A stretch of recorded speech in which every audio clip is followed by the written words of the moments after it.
আসসালামু আলাইকুম। সবাইকে শুভেচ্ছা জানাচ্ছি। মাসুম মাহবুব দেখছেন ওপেন দ্য ইউটিউব চ্যানেল এবং মাসুম মাহবুব ফেসবুক পেজ। পৃথিবী এক ভয়ংকর দিকে যাচ্ছে। বিশেষ করে মধ্যপ্রাচ্য। একটা বড় ভূমিকম্প হতে যাচ্ছে মধ্যপ্রাচ্যে। ইরান এবং আমেরিকার এই লড়াইতে পুরো আরব দেশ জ্বালিয়ে পুড়িয়ে ছারখার করে ফেলবে ইরান। ঘোষণা চলে আসছে এবং মধ্যপ্রাচ্য থেকে ইসরায়েল থেকে সকল আমেরিকানদের দ্রুত সরে যেতে নির্দেশ দেয়া হয়েছে। এবং যারা আরবে আছেন, যারা সরতে পারবেন না, দ্রুত বাংকারে চলে যেতে বলা হয়েছে, শেল্টারে চলে যেতে বলা হয়েছে এবং ইসরায়েলেরও ভেতরে যারা আছেন আমেরিকান, তাদের সরে যেতে বলা হয়েছে। কি ঘটতে যাচ্ছে আগামী কয়েক ঘন্টায়? দর্শক, এই খবরটি দেব। তার আগে অল্প কিছু কথা বলব বাংলাদেশ নিয়ে। বাংলাদেশ নিয়ে বলতে ভালো লাগে। কিন্তু বাংলাদেশ নিয়ে বলার মতো আসলে ভালো কিছু পাচ্ছি না। গত কত ১৭-১৮ বছর ধরে যে একটা বড় কিছু বলব। একটা আমাদের বর্তমান প্রধানমন্ত্রীর রাজনৈতিক উপদেষ্টার একটা বক্তব্য শুনি। আপনারা কমেন্টে জবাব দিবেন। কতটুকু সত্য, কতটুকু মিথ্যা। আসেন। হাসনাত আব্দুল্লাহকে সমন্বয়কদের অনেকে মানে হাসি ঠাট্টা করে বলতো হাসিনার আব্দুল্লাহ। আমি চ্যালেঞ্জ ছুড়ে দিলাম, হাসনাত এবং সার্জিস গণঅভ্যুত্থানের পক্ষে শক্তি ছিল না। গণঅভ্যুত্থানের সময় সার্জিস এবং হাসনাত ছাত্রলীগের, আওয়ামী লীগের এজেন্ট হিসেবেই কাজ করছিল এবং এটা আসিফকে জিজ্ঞেস করেন, নাহিদকে জিজ্ঞেস করেন, আমি দায়িত্ব নিয়ে বলছি। আসিফ এবং নাহিদ যদি জুলাইয়ের প্রকৃত ইতিহাস জাতির সামনে উত্থাপন করেন, তাহলে হাসনাত এবং সার্জিস খলনায়ক হিসেবেই জাতির সামনে বিবেচিত হবে। আমাদের রাজনীতির নতুন দিলদার নাটালি সামাদ, তিনি আসিফ এবং কি বলে হাসনাত এবং সার্জিসকে নিয়ে প্রশ্ন তুলেছেন। ইন্টারেস্টিং ব্যাপার কি জানেন? যে দলগুলো ৫৪ বছর ধরে মুক্তিযুদ্ধকে বিক্রি করেছে, সেই দলগুলো এখন বলছে যে ওরা ২৪ বিক্রি করছে। এদেশে আওয়ামী লীগ, বিএনপির ইতিহাস আমরা কম বেশি জানি। কিন্তু কখনো জিয়া পরিবারকে, বেগম জিয়াকে, তারেক রহমানকে, জিয়াউর রহমানকে শুনবেন না তারা ৭১ সেল করেছে, বিক্রি করেছে। তাদের দলের মধ্যে কিছু আগাছা বিক্রি করে। কিন্তু তারেক রহমান, বেগম জিয়াউর রহমান, মানে আমাদের জিয়াউর রহমান এবং বেগম জিয়া কখনো ৭১ কে বিক্রি করেননি। ইন্টারেস্টিং ব্যাপার। আজকে দেখেন এই যে রাশেদের বক্তব্যটা, তারা বিপ্লবের পক্ষে ছিলেন না, তারা ছিলেন বিপ্লবের বিপক্ষে, হাসিনার পক্ষে। অথচ তাদের সাথে আমাদের সম্পৃক্ততা ছিল। আমরা ব্যক্তিগতভাবে, আমি, ইলিয়াস, আমরা জানতাম আমরা নিজেদের ঢোল পেটাবো না বলেই বাকিটা বলবো না। কিন্তু বাংলাদেশের ইতিহাসে ২ জন ব্যক্তির নাম সবাই জানে যারা টাকার কাছে বিক্রি হয়, একদম মামুলি টাকার কাছে বিক্রি হয় এবং রাশেদ আর নুরু টাকা নেয় না এরকম লোক খুব কম আছে। টাকা দিলেই তাদেরকে পাওয়া যেত। এত সস্তা। একটা ছোট্ট উদাহরণ দেই। একটা বিয়েতে যাবো সিলেটে। বিএনপির, যুক্তরাজ্য বিএনপির সিনিয়র সহসভাপতি, মানে সহসভাপতি যুক্তরাজ্য বিএনপি। তার ছোট ভাইয়ের বিয়ে সিলেটে। আমরা প্রায় ১৫ জন যাচ্ছি। আমাদের ফ্লাইট টিকেট আপ ডাউন করা।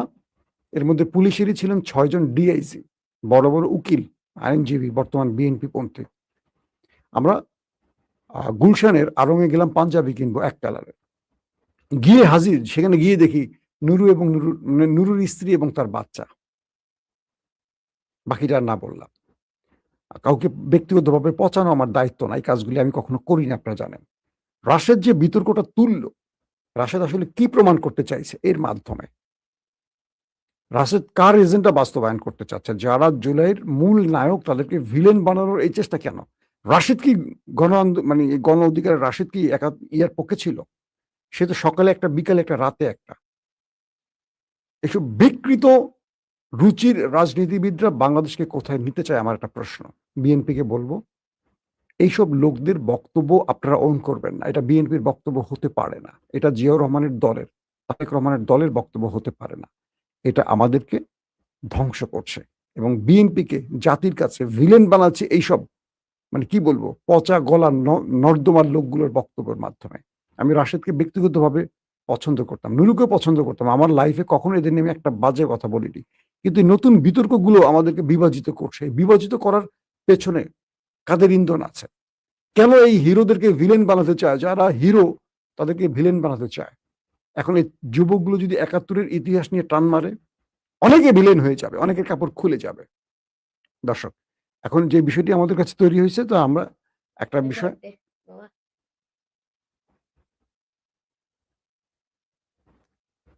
আবার ফ্রেমে আসো।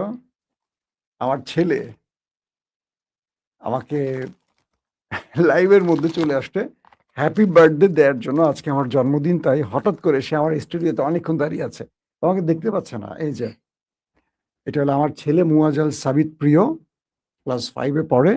সে আমার জন্য একটা গিফট নিয়ে আসছে, বাবাকে জন্মদিনের গিফট দিবে, সে লাইভের মধ্যে চলে আসছে। এটার মধ্যে কি আছে বাবা?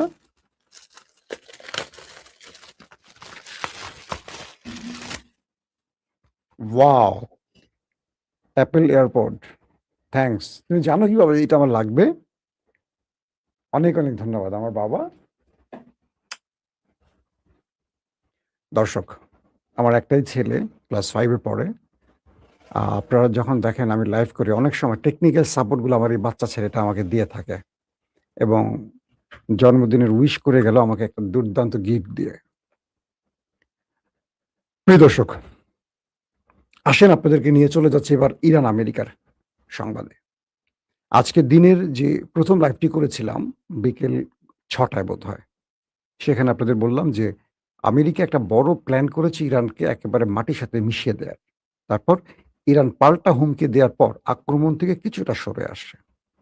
কিছুক্ষণ আগের আপডেট পাওয়া গেল এরকম, পুরো মধ্যপ্রাচ্যের সকল দেশ থেকে আমেরিকার নাগরিকদের সেই দেশ ছাড়তে বলা হয়েছে।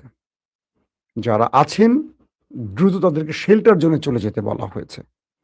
শুধু তাই নয়, ইসরায়েল থেকেও আমেরিকানদের সরে যেতে বলা হয়েছে, কারণ আমেরিকা ইরানে একটা বড় অ্যাডভেঞ্চার করতে যাচ্ছে।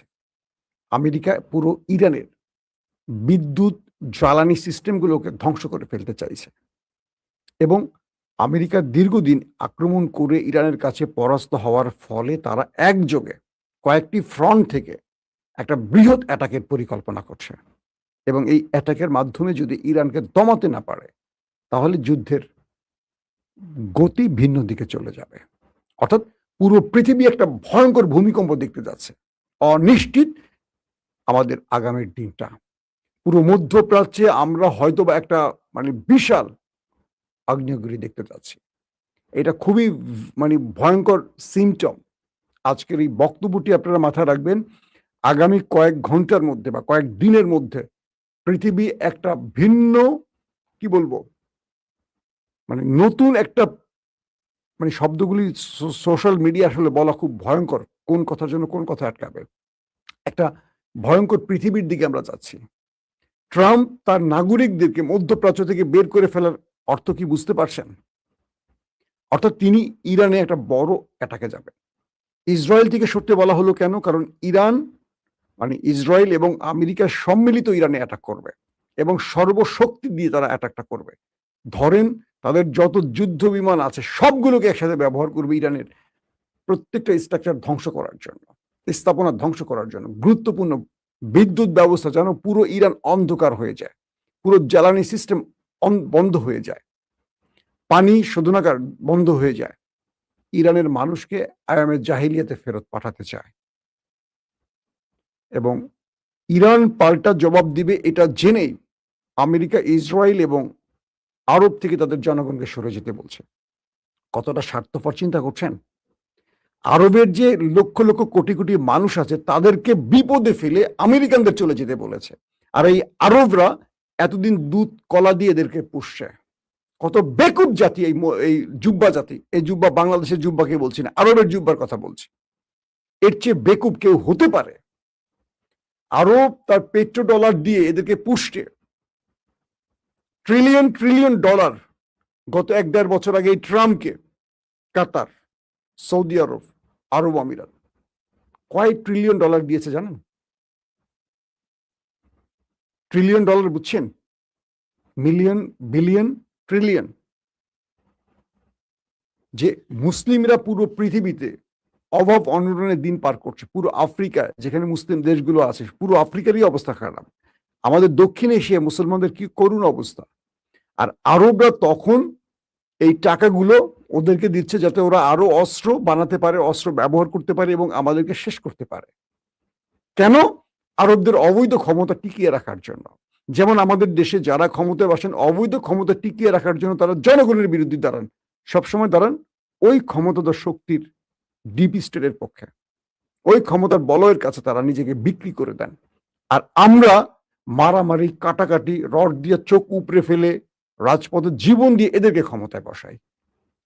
খুব আফসোস যে জাতি নিজের ভাগ্য পরিবর্তন করতে পারে না, যে জাতি তার নেতাকে নিজেই চয়েস করতে পারে না, যে জাতি নিজে বোঝে না তার জন্য কে মঙ্গল কে ভালো, স্রেফ টেন্ডারবাজি, চাঁদাবাজি, স্রেফ পাওয়ার রাজনীতি করার জন্য যে জাতি মামুলি কয়েকজন ব্যক্তি পুরো দেশকে জিম্মি করে ফেলে, সেই দেশের জনগণের ভাগ্য পরিবর্তন হয় না কখনো। আজকে সৌদি আরবের দিকে তাকান, রাজ পরিবার পুরো দেশকে কন্ট্রোল করে।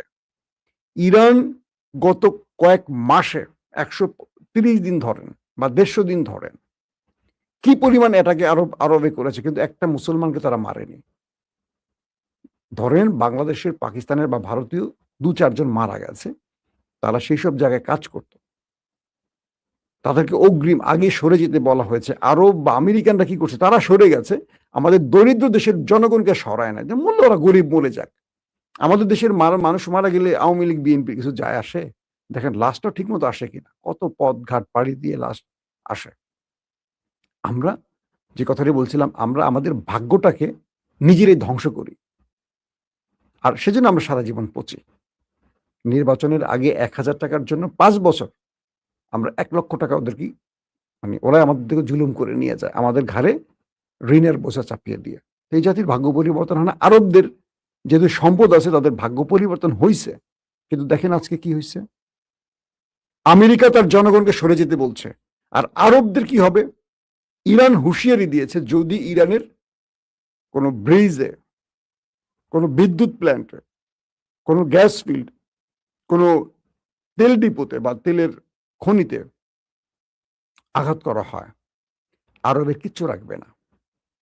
ইরানের কয়েকটি অসমর্থিত সূত্রের বরাদ্দে কিছু গণমাধ্যম বলছে ইরান যে প্ল্যান করছে 10 থেকে 15,000 মিসাইল প্রয়োজনে এক রাতে তারা হিট করবে আরব, ইসরায়েল এবং মার্কিন ঘাঁটিগুলোকে টার্গেট করে। কল্পনা করতে পারেন পৃথিবীর ইতিহাসে 10-15,000, আমি জানি না এই সূত্র কতটুকু, ইরান অনেক সময় অনেক কথা বলে, বাড়িয়ে বলে, আবার করেও দেখায়। ইরান বলছে তাদের মিসাইল গুলোকে তারা সব রেডি করে রেখে দিয়েছে। ইরানের আক্রমণের সাথে সাথে এই মিসাইল গুলোর আর কোনো বাপমা থাকবে না, অটোমেটিক উড়ে চলে যাবে, পারলে ঠেকাও, এই টাইপের একটা অবস্থা। আরবের কিছু থাকবে বলেন? আরবের যদি এই তেলকূপগুলো আগুন জ্বলে যায়, আরব তো কদিন পরে ভিক্ষা করে খাবে, এই তেল ছাড়া ওদের কি আছে বলেন? আমাদের যেমন একটা বিচি মাটিতে ফুটলে বিচি ফুটা লাগে না, একটা বিচি মাটিতে ফেলে একটা গাছ হয়, পুরো মরুভূমি, পানি নেই, সমুদ্রের লবণাক্ত পানিকে শোধন করে তারা পান করে। আমরা তো মাটির নিচে একটা পাইপ ঢুকাই দিলে পানি বেরোতে কলকল করে।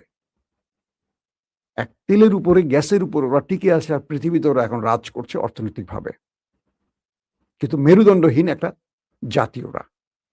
এখন কি তৈরি হচ্ছে, ইরান গুরুত্বপূর্ণ কয়েকটি সিদ্ধান্ত তারা জানিয়েছে। তারা বলছে যদি ইরান আক্রান্ত হয় তাহলে আরবের কিছু রাখবে না, ইভেন ইসরায়েলকেও তারা রাখবে না, এবং তাদের সমস্ত ভয়ঙ্কর মিসাইলগুলো তারা ব্যবহার করবে। পাশাপাশি তারা বলছে আগামী 2 বছর, মানে ইরানের গুরুত্বপূর্ণ একজন ব্যক্তি, তিনি মেবি ভাইস প্রেসিডেন্ট, তিনি বলছেন যে তার বক্তব্যটা হলো আগামী 2 বছরে সবচেয়ে খারাপ পরিস্থিতির জন্য ইরান প্রস্তুত। ভাইস প্রেসিডেন্ট আরএফ তার নাম। তিনি বলছেন কি ইরানের যে আগামী 2 বছর সবচেয়ে ভয়ঙ্কর খারাপ পরিস্থিতির জন্য তারা প্রস্তুত আছে। ইরানকে হারাতে পারবে না আমেরিকাকে, লিখে রাখেন কাগজে। এই জাতি হারবে না, এই জাতি মরে যাবে, শহীদ হবে, হারবে না। হারে কারা? যারা ভীতু।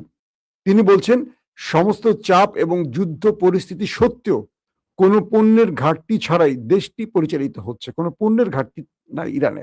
তিনি আরো বলেন প্রেসিডেন্ট পেজেশকিয়ান প্রশাসনের সঙ্গে জনগণ এবং বাজারের সহযোগিতার মাধ্যমে এই অর্জনগুলো সম্ভব হয়েছে, এবং যুদ্ধ পরিস্থিতি মোকাবেলার জন্য এর চেয়ে ভয়াবহ পরিস্থিতি যদি আগামীতে আসে সেটা তারা মোকাবেলার জন্য প্রস্তুত। এবং তিনি বলছেন আবার অন্যদিকে খাতাম আল আম্বিয়ার যিনি প্রধান, তিনি কি বলছেন? যদি আমেরিকা কোনো দেশের ঘাঁটি ব্যবহার করে আক্রমণ করে বা আমেরিকাকে কেউ সহযোগিতা করে, সেই দেশের কোনো মাটি রাখবে না, সব পুড়ে ফেলবে।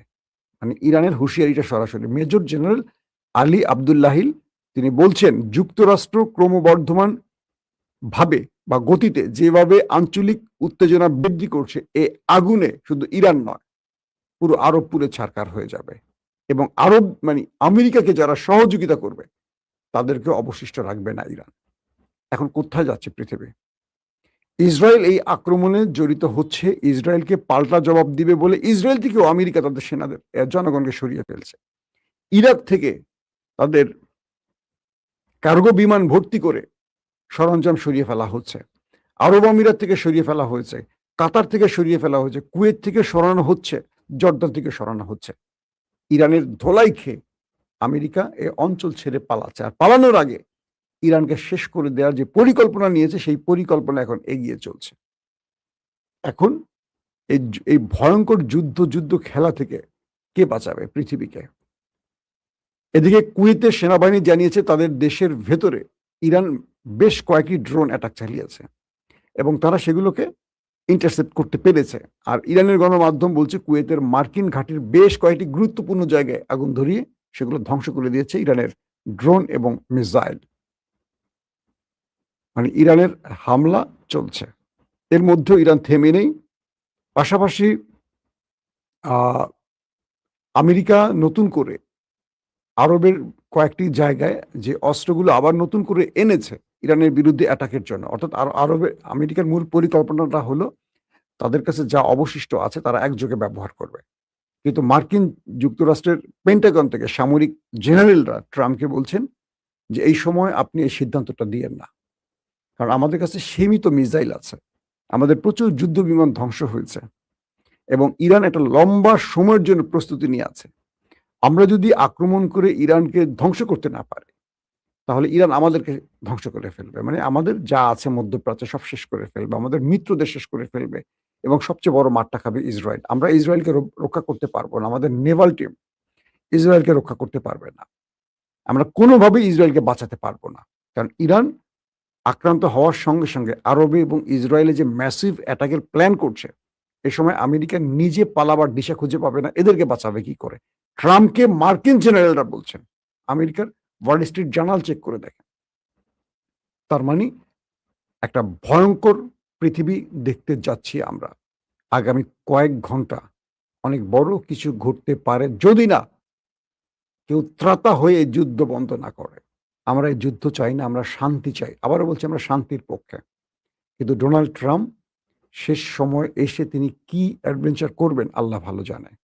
ট্রাম্প যদি ইরানের পাওয়ার প্ল্যান্ট বা গুরুত্বপূর্ণ জ্বালানি কেন্দ্রগুলোকে টার্গেট করে, সবচেয়ে বড় মাসুল দেবে আরব এবং ইসরায়েল।